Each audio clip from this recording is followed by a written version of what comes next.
Bonjour, bonjour, bienvenue sur le plateau de Bâti-Journal TV.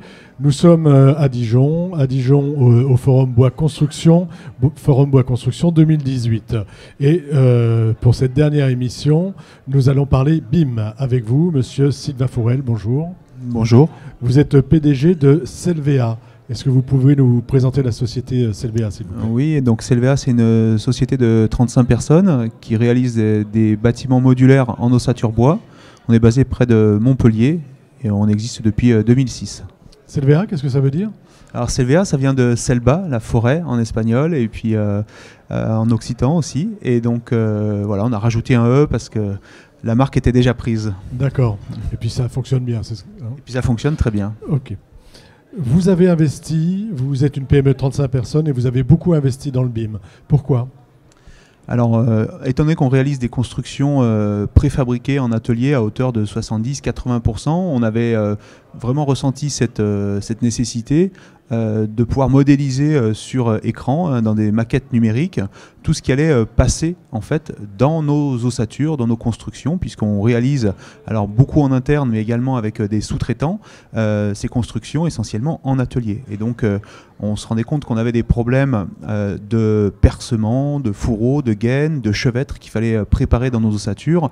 Et en fait, les documents qu'on recevait de l'amont, des maîtrises d'œuvre, etc., n'étaient pas suffisamment précis pour pouvoir travailler convenablement et pas avoir à refaire en atelier ou sur chantier un certain nombre de choses, quoi. Donc faire, défaire, ça coûte de l'argent et donc on a ressenti ce besoin d'être capable d'intégrer vraiment en interne dans l'entreprise, au niveau de notre bureau d'études, cette modélisation en 3D de l'ensemble des composants du bâtiment. C'est quelque chose qui vous a, qui a semblé, vous pensiez que ça allait vous faciliter la vie. Tout à fait. Ça demande quoi à une entreprise comme la vôtre en termes, on va dire, de moyens, d'investissement? Quel type de matériel? Combien de personnes? Comment on se forme? Enfin, c'est pas rien de se oui, tout à fait. Il y a un gros investissement de départ en termes de temps, de matériel, de logiciel, etc. Dans le cas de Selvéa, c'est quelque chose qui a duré à peu près 1 an et demi, qui a démarré en fait par le recrutement d'une personne qui a fait un master spécialisé en fait à Caen et que l'on a recruté en fait dans le cadre de cette mise en place. Et donc cette personne a travaillé pendant 1 an et demi à peu près pour implémenter en fait l'ensemble des composants, c'est-à-dire à la fois les logiciels, les procédures au sein de Selvéa. Voilà. Si on parle d'argent, ça coûte combien ? C'est sur 1 an et demi, c'est 70 000 € qui ont été investis par l'entreprise pour la mise en place du BIM. Qu'est-ce que vous faites ? Donc pendant cette année et demie, vous mettez en phase vos pratiques, on va dire habituelles, avec le BIM, c'est ça ?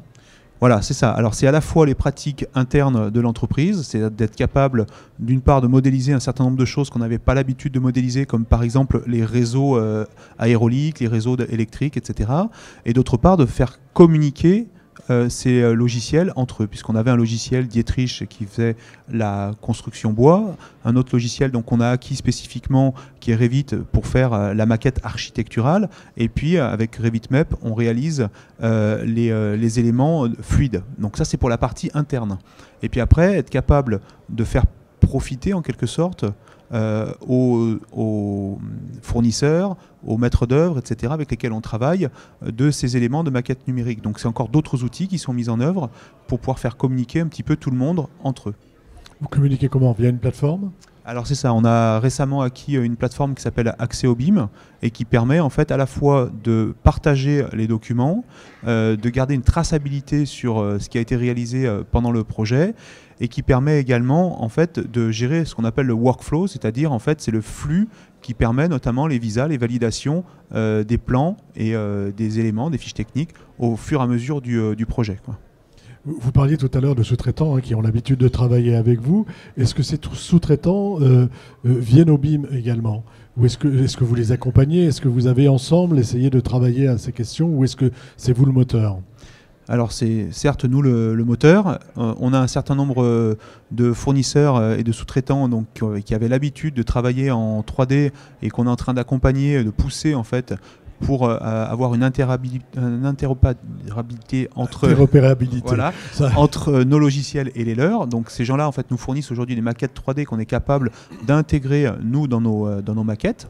Et puis on a un certain nombre de fournisseurs et de sous-traitants auxquels on est vraiment fidèle parce qu'on sait que c'est des sous-traitants sur qui on peut compter et qui travaillent très bien, qui eux ne sont pas du tout en train de franchir le pas. Et donc c'est nous qui réalisons leur propre plan d'exé avec leur aide bien évidemment pour intégrer en fait leur plan d'exé dans nos maquettes numériques de manière à pouvoir faire les détections de clash, etc.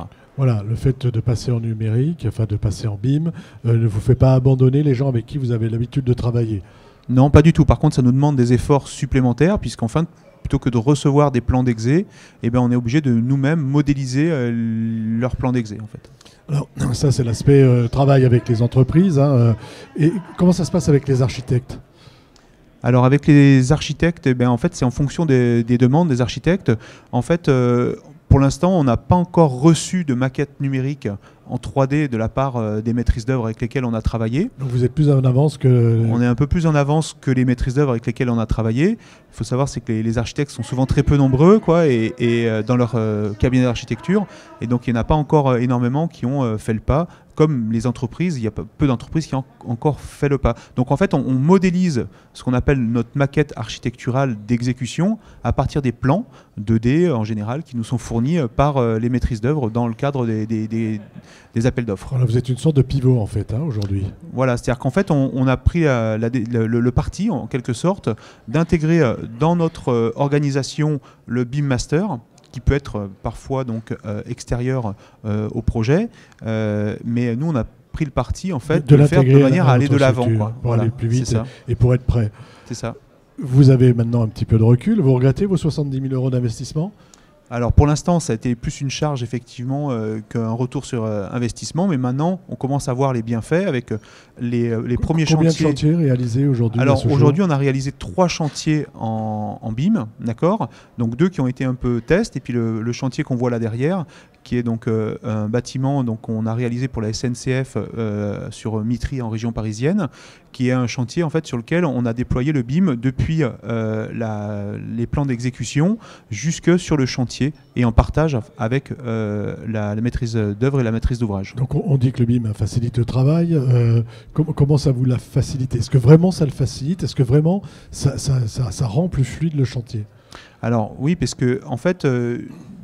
jusqu'à présent, dans la mesure où on ne réussissait pas vraiment à bien faire les synthèses avec les outils habituels qu'on utilisait, on avait quand même beaucoup de problèmes qui se résolvaient soit à l'atelier, dans le meilleur des cas, soit encore sur chantier, avec des coûts de problèmes qui étaient assez importants.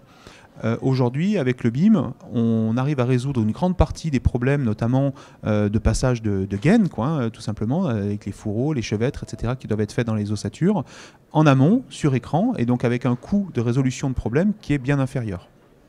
Vous pouvez nous donner une échelle de coût, ou alors de problème résolu. Un coût, simplement ou de facilité. Un tuyau, là, comme on le voit sur l'écran, et qui doit passer dans une cloison ou dans une structure en ossature bois, si on tombe sur un montant, c'est un vrai gros problème qu'on ne sait pas vraiment résoudre sans fragiliser la paroi.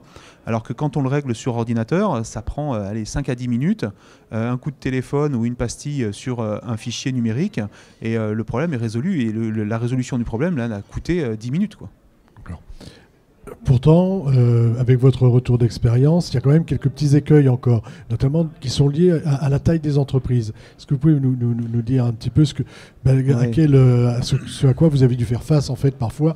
Oui, alors c'est vrai que le BIM, il y a pas encore beaucoup de petites entreprises comme nous qui s'intéressent à cette méthode, et donc les offres des fournisseurs de logiciels, etc., ne sont pas toujours très bien calibrées pour les petites entreprises comme nous. Donc on s'est retrouvé avec certaines offres qui étaient en complet décalage avec ce que même on était capable de débourser pour acheter ou louer la solution logicielle. Voilà, donc c'est par exemple ce genre de problème aujourd'hui.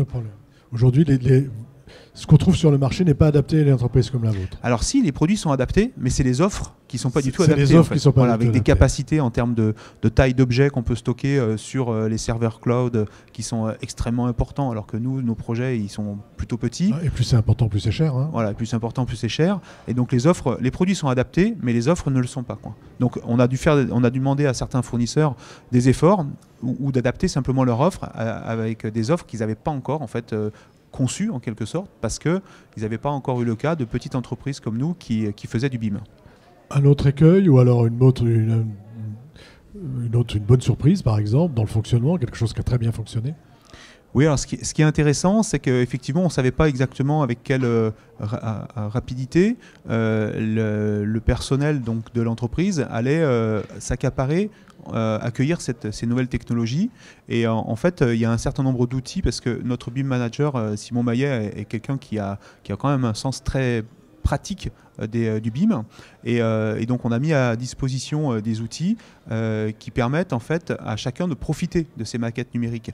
Par exemple, quand on réalise nos levées de réserve, on note tout un tas de réserves sur le bâtiment, et on a un logiciel qui s'appelle WizCAD qui permet à l'aide de tablettes avec lesquelles on peut facilement être sur chantier, qui permettent de parfaitement localiser chacun des problèmes qui doivent être réglés. Et grâce à ces tablettes, aujourd'hui, on identifie en fait chacun des problèmes, on localise chacun de ces problèmes et on a un suivi de la résolution du problème avec des codes couleurs. Une pastille rouge, il y a un problème.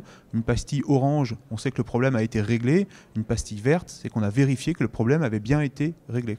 Voilà. Donc ça permet d'avoir un suivi visuel qui est extrêmement pratique. Ça évite de chercher où sont les problèmes sur un chantier, par exemple. Et on y arrive très facilement. Et finalement, il y a une bonne adaptation du personnel. Pour l'instant, oui. Et donc du coup, ça nous amène à vouloir aller plus loin. Par exemple, on va implémenter notre chaîne de contrôle donc de la qualité des produits tout au long de la chaîne de fabrication, que ce soit en atelier comme sur chantier, avec ce même outil. D'accord. À quand 100% de chantier BIM chez vous? C'est pour 2018, puisque aujourd'hui on réalise les derniers chantiers sur lesquels on n'est pas totalement en BIM, et tous les prochains projets seront entièrement en BIM. Voilà, donc une entreprise de construction modulaire 100% BIM. Voilà, c'est ça. Merci d'être venu sur le plateau de Bâti-Journal TV. Alors c'était la dernière émission de cette session au Forum Bois International, une session d'émission qui a été préparée par Oriane, que je remercie encore une fois pour la qualité de la préparation du travail, Oriane, et je ne pars pas dans... remerciements également à Nicolas qui a fait la réalisation et toujours aussi efficace. Donc une vidéo à retrouver sur notre site Bâti-Journal TV, sur les sites de nos partenaires, le Forum Bois Construction et France Bois Forêt, franceboisforêt.fr. Merci d'être venu jusqu'ici. À bientôt.